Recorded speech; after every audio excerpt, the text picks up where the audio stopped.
Hi viewers, இன்னைக்கு நம்ம சேனல்ல perfect for lunch side dish recipes தான் பார்க்க போறோம். எங்க பாட்டி வீட்டு ட்ரெடிஷனல் ரெசிபி வாழைப்பூ பருப்பு பொரியல், rich in protein, iron, fiber, kids lunch boxக்கு ஒரு பெர்ஃபெக்ட்டான ரெசிபியா இருக்கும். கண்டிப்பா ஒரு வாட்டி ட்ரை பண்ணி பாருங்க. முதல்ல ஒரு மிக்ஸி ஜார்ல 2 கைப்பிடி அளவுக்கு வாழைப்பூ சேர்த்துக்கோங்க. ரொம்ப கம்மியா தண்ணி சேர்த்துக்கணும். 10 to 15 ml அளவுக்கு தண்ணி சேர்த்துக்கிட்டு நல்லா பேஸ்ட்டாக அரைச்சிக்கிட்டு அந்த பேஸ்ட்ல இருந்து தண்ணியை நம்ம எடுத்துடணும். வடிகட்டியில் பேஸ்ட்டை சேர்த்துக்கிட்டு தண்ணியெல்லாம் நீக்கி விட்டுக்கோங்க. இப்போது நம்மளுக்கு இந்த தண்ணி தேவைப்படாது. வெறும் வாழைப்பூ தண்ணி நீக்கி விட்ட பேஸ்ட்டை மட்டும் நம்ம எடுத்துக்கிட்டு இப்போ பருப்பில் சேர்த்துக்க போகிறோம்.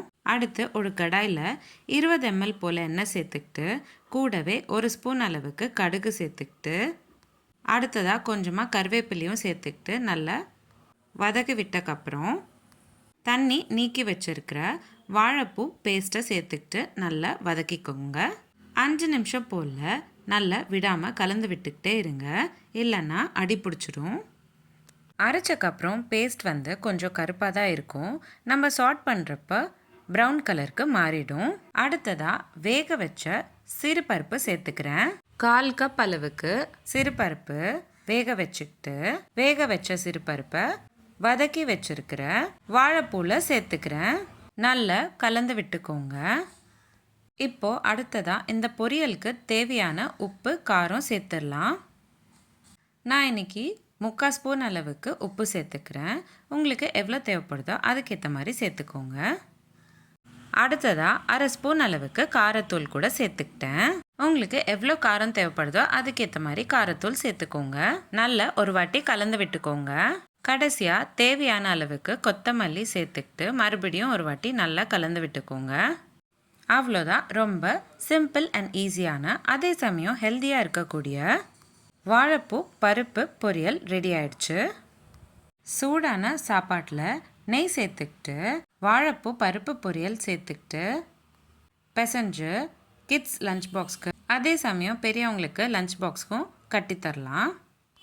ஹெல்த்தியாகவும் இருக்கும், அதே சமயம் டேஸ்டியாகவும் இருக்கும். ஒரு வாட்டி கண்டிப்பாக ட்ரை பண்ணி பாருங்கள். இந்த வீடியோ உங்களுக்கு பிடிச்சிருந்தா லைக் பண்ணுங்கள், ஷேர் பண்ணுங்கள். இதே மாதிரி டெய்லி ஒரு ரெசிபி பார்க்குறதுக்கு என்னோடய சேனல் சப்ஸ்கிரைப் பண்ணிக்கோங்க. இந்த மாதிரி நிறைய சீரீஸ் நம்மளோட சேனலில் போஸ்ட் பண்ணியிருக்கோம். Healthy pasta series, healthy breakfast ideas, kids lunch box ideas, kootu series, kuzhambu series, rasam series, chutney series, Andhra pachadi series, தயிர் pachadi series, vegan recipes, gluten free recipes, no oil no boil recipes, சாதம் series, no onion no garlic series, மார்கழி மாதம் சாதம் recipes, chapati side dish recipes, healthy starter series, healthy milkshake series, healthy ice cream series, healthy laddu series, sweet series, krishnajayanthi special recipes. இந்த மாதிரி நிறைய series நம்மளோட சேனலில் post பண்ணியிருக்கோம். லிங்க்ஸ் எல்லாமே நான் உங்களுக்கு டிஸ்கிரிப்ஷன் பாக்ஸில் ஷேர் பண்ணுறேன். கண்டிப்பாக செக் பண்ணி பாருங்கள். மீண்டும் சந்திப்போம் ஒரு சுவையான ரெசிபியுடன். தேங்க்யூ.